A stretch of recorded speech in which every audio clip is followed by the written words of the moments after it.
거짓을 믿기를 좋아하는 거짓을. 그래서 이번에 선거가 이렇게 되는 거야.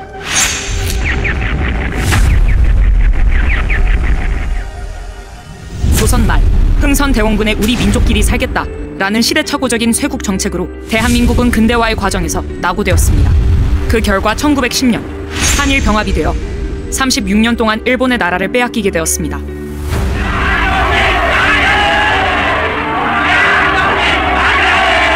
지구상에서 사라질 뻔했던 대한민국이 3.1 독립운동을 통하여 나라의 주권을 회복하기 위해 약 7,500여 명이 생명을 던졌으나 뜻을 이루지 못하였습니다. 이에 국민이 절망 가운데 있을 때 소련은 볼셰비키 혁명 세력들과 김만겸 등을 이용하여 박헌영과 상해 임시정부 요원들에게 공산혁명을 전수해 1925년 4월 17일 조선공산당을 창당하여 공산주의 혁명을 시도하였습니다. 그의 신의주 사건으로 인하여 조선공산당 대표인 박헌영 이하 66명이 구속되고 37명이 수배를 받았으나 그 세력은 급속히 확대되었습니다. 일본의 식민 통치로 인하여 대한민국은 나라는 물론 말과 이름, 심지어 성까지도 빼앗겨 버렸습니다. 역사에서 사라질 지경에 이르렀을 때 미국이 1945년 8월 6일 히로시마, 8월 9일 나가사키에 원자탄을 투하함으로 기적 같은 해방을 맞이하게 되었습니다. 무정부 상태에 빠진 한반도는 어떠한 정치 체제를 선택하느냐를 놓고 미국과 소련, 민족 지도자들 사이에서 심각한 논쟁이 발생하였습니다. 그 당시 이승만은 미국에 있었고 김구는 중국 상해에 있었습니다. 그들이 귀국하기까지는 2달 이상의 시간이 소요되었고 미군은 오키나와에 주둔하고 있었습니다.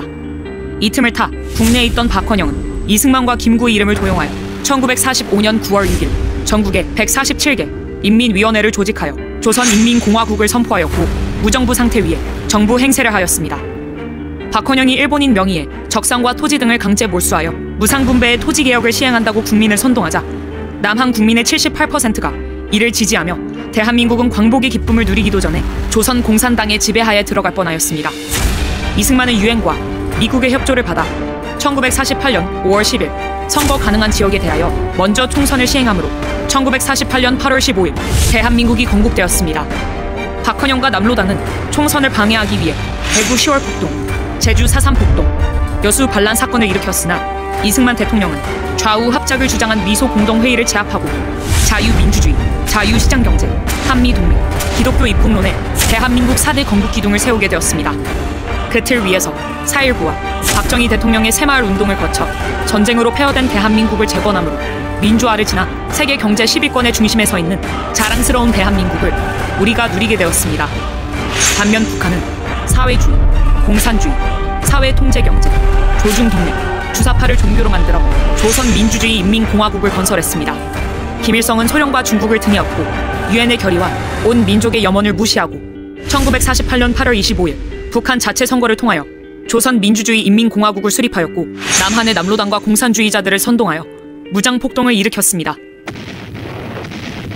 북한은 1950년 6월 25일 11만 명의 병력과 240대의 전차를 앞세워 전면 남침하였습니다. 4일 만에 국군 4만 4천여 명을 살해하고 서울을 점령하는 등 이 땅에 500여만 명을 희생시켰습니다. 그들은 공산주의, 통제경제, 조중동맹을 선택했으나 79년이 지난 오늘날 국제사회에서 인간이 살 수 없는 폐륜국가로 전락하였습니다. 그 후 79년을 살아오면서 남북한의 체제경쟁은 끝이 났음에도 불구하고 북한에서 건너온 주사파 일당들과 대한민국 건국을 방해했던 남로당의 잔당들이 연합하여 이승만 대통령이 만들어 놓은 미국, 일본 국제사회와 함께하는 자유동맹을 해체하고 북한, 중국, 러시아와 함께하는 공산동맹을 시도하고 있습니다. 그리고 마침내 윤석열 대통령까지 탄핵하려 하는 마지막 행동을 하고 있습니다.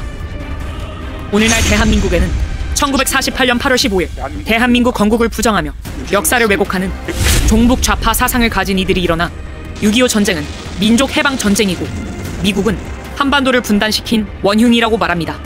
또한 해방 후 박헌영과 남로당의 목표였던 인민공화국 건설을 위해 정치, 경제, 사회, 군사, 외교, 문화, 교육, 언론 등 각계각층에 침투하여 거짓으로 국민을 선동하고 자유 대한민국을 부정하며 그들의 세력을 확대하고 있습니다. 특히 종북 좌파 사상을 가진 대학 교수들과 정교조 및 학생들, 일부 정치인들은 대한민국이 탄생하지 말았어야 할 나라라고 하고 이제 대한민국은 미군을 철수하여 미국 없이 살아야 한다고 주장하고 있습니다.